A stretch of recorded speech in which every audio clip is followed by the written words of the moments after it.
So far, we have gone through the basics on syntax, elements, built-in functions, and debugging procedures.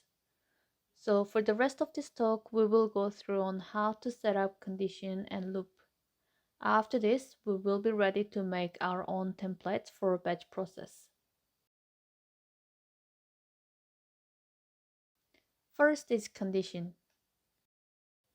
During our image process, we may want to deviate the workflow based on some condition.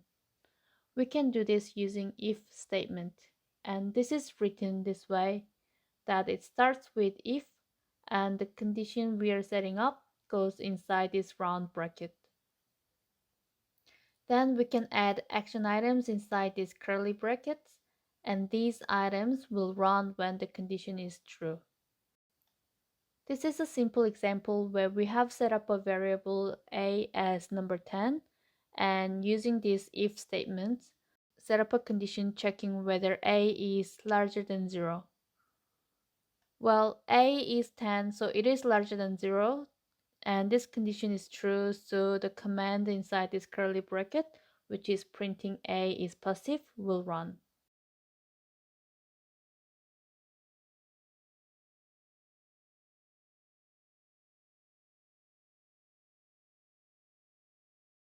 When we set up a condition, we can use comparison operator. This comparison operator compares the values and return either true or false. In this example, if the value of a is 10, this operator less than will return false because a is not less than 10. In the same way, this less than or equal to operator will return true. Greater than will return false, while greater than or equal to will return true. Equal operator will return true in this case, but please note that this equal comparison requires two equal operator, and this is different to the single equal operator, which is used to assign values to variable. And not equal operator is written this way, and this will return false in this case.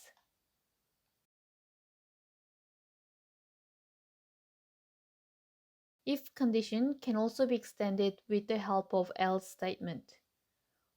We can add else statements after the curly brackets of if, and else can also have its further action items inside these curly brackets. For this example shown previously, when a is 10, this if statement will be executed. But we also want to do some further action when a is not larger than 0. Then we can use this else statement like this way.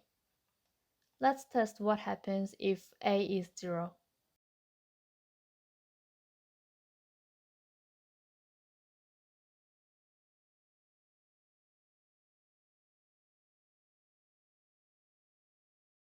If condition can also be extended further using else if statement.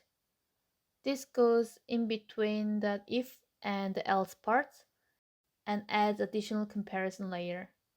So in this example, we want to say that a is either positive or negative, but also want to differentiate if a is 0. Then we can add these additional parts which include additional condition.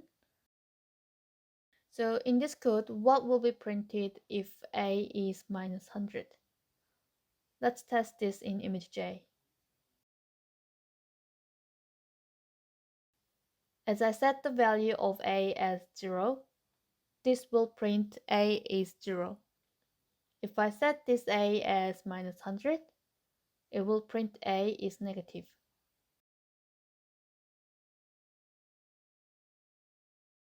So now we have seen how the conditional statement works using very simple examples. Here's an example where we can use these conditional statements with image windows in image.j. Let's say we want to know if there is any image opened in image.j. And if yes, grab the name of the image and print it out. And if no, print out the message that no image is opened. For the first step, we can use AndImages function, which will return the number of open image. For the second step, we can use getTitle function, which will return the title of the current image. So we can start with if and set the condition using AndImages. And if it is more than 0, get the name of the image and print it out. If AndImages is not larger than 0, which means no image is opened, we can print out the message using else statements here. This is your activity 4, so please type this and test the code with and without the opened image.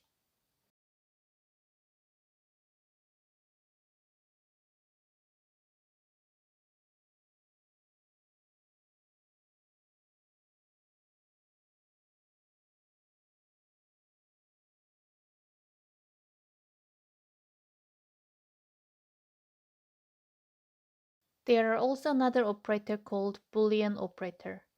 This logical operator Boolean AND, Boolean OR can be used to evaluate the condition of multiple variables at once. Boolean AND will return true if both x and y are true. So when a is 10 and b is minus 5, if we want to check whether both numbers are positive, we can write this way. In this case, a is positive, so the left part is true, but the second part where b is greater than 0 is not true. So combining all together, this condition will return as false. On the other hand, Boolean OR will return true if either x or y are true.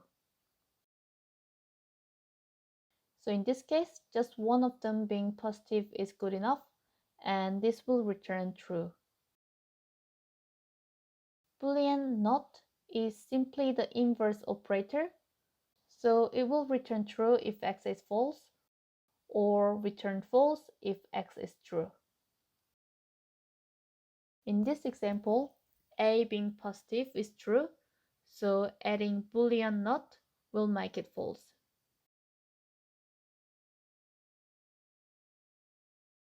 So here's the pop quiz to test if you have understood the Boolean operator.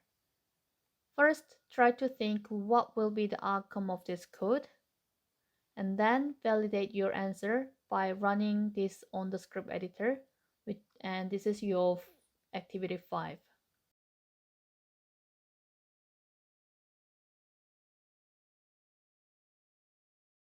This is another good example showing the usage of conditional statements and Boolean operator. And this example will show you how to use selection tools in the script environment. In image J, there are different types of selection tools available from rectangle to point selection.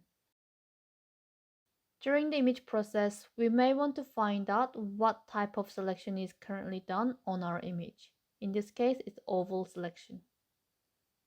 The function called selection type will return the selection type as number, for example, number 1, as this is an oval selection, or it will return as -1 if there is no selection. So the selections such as 0, 1, 2, 3, 4, and 9 are the area selection, and 5, 6, 7, 8 will be the line selection, and 10 is the point selection. So the simplest way to find out which selection type is drawn is to use conditional statements and check for every 12 different scenarios like this example. Or we can script more compact way by using Boolean operator. So that combines the types from 0 to 4 and type 9 together, and this makes 5 conditions into one condition. Also, we can group all line selections from 5 to 8 and put it under the else statements at the end, so we don't even have to use any conditions. So this is your activity 6. Please try type this code in the script editor and test if it reports the correctly for different type of selections.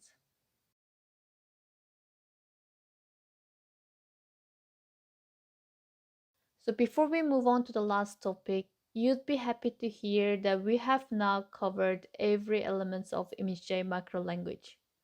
This simple code includes all the elements. For example, the first part will be a comment. And this a is a variable. And this equals is an operator. This 1 is a number. This is a semicolon. This if is a statement. This red color is a parenthesis, bracket. This print is a function. And this is a string. Now we know a lot more on the macro language than we did 40 minutes ago. The last topic is the loop. This loop will complete our batch analysis templates. There are 3 looping statements we can use in ImageJ macro. For loop is the most commonly used loop, where we can run a block of code a specified number of times. While loop runs a block of code repeatedly while a condition is true. Do while loop runs a block of code once first and then repeats while a condition is true. From these 3 loops, for loop is the most commonly used loop, so let's investigate this further. For loop is written this way in ImageJ macro. It starts with for, and inside the round brackets, we can set 3 components where we can initialize our counter, set the condition, and set the increment. Then we can add action items inside these curly brackets, similar to if statement. In this example, we have a for loop where it will print I iteratively as we said in these brackets. First, we can define our counter, in this case, variable named as I, and we will start with 0. So this is initialization, and this will run once at the beginning of the loop. Then on the second part is setting a condition on up to what points we want to run. If we set the condition as I is less than 10, this loop will run until I is 9. But as we have started from 0, in total this will run 10 times. So after the I is initialized, I less than 10 condition is tested, and because this is true, the statement within the curly bracket will run. And it will print I, which is currently 0. After that, the value of I will be changed based on the third setup we have here. This plus plus is the increment operator, and it is the same as I equals I plus 1. So I will become 1. Then this will loop back to the testing condition and run statements until I becomes 10. When the test is no longer true, then the loop will end.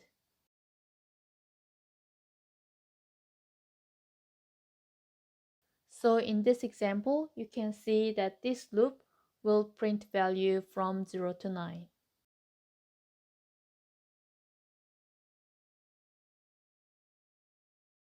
Now we know how loop works.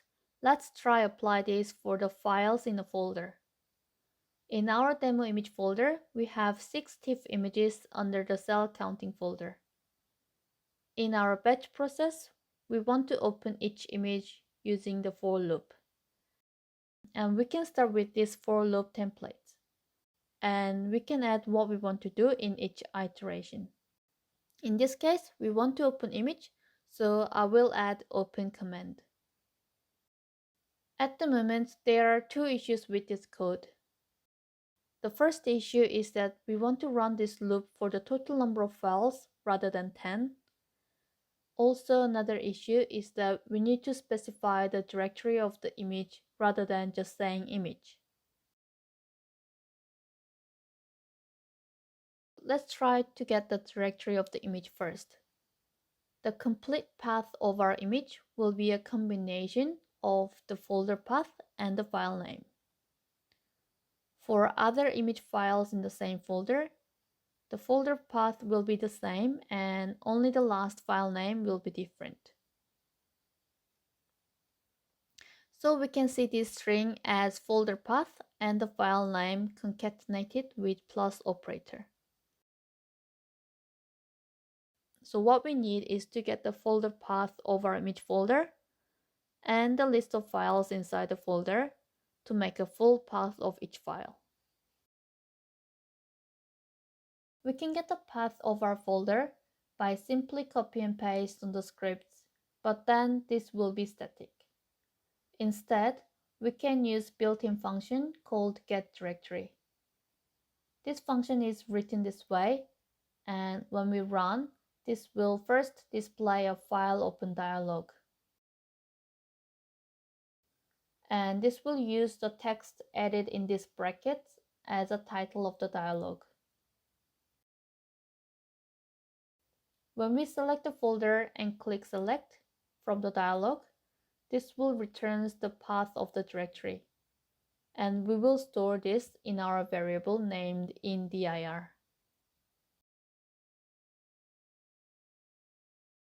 In this example, as you can see, if I run this code and select the image folder, the folder directory is assigned to my variable.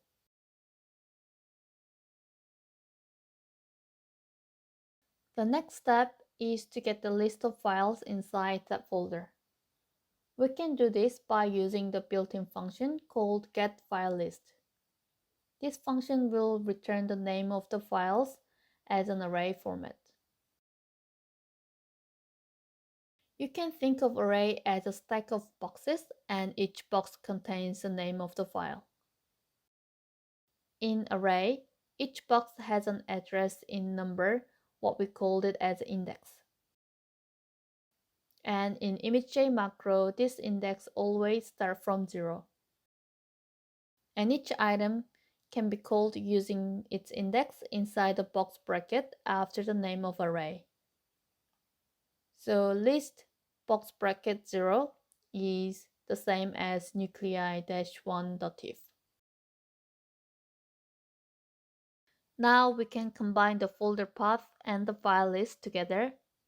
In our scripts, we have assigned the folder path in the variable named in_dir, and the file names are assigned in an array called list, so each file path can be written this way.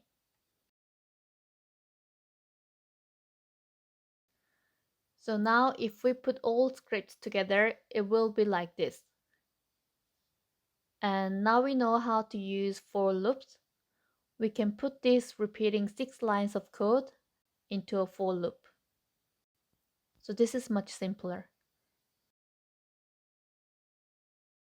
Then the last thing is that we don't want to fix the loop to repeat 6 times, as in other times we may have a different number of files. We can make this completely flexible by setting the stopping criteria as the total length of our array. We can get the length of our array by adding .length next to the array name. So in this case, it will be list.length.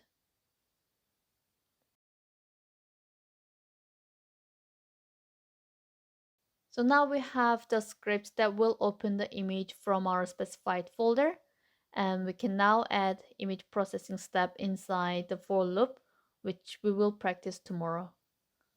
So as the last activity, try these scripts and see if this will open all the images in your selected folder.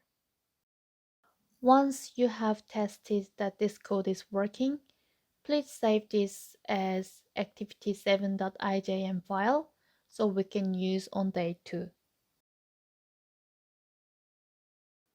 This is the end of day 1 for macro writing workshop. And here are the list of activities for today. So please go through this before tomorrow when we'll be going to work on the first example script.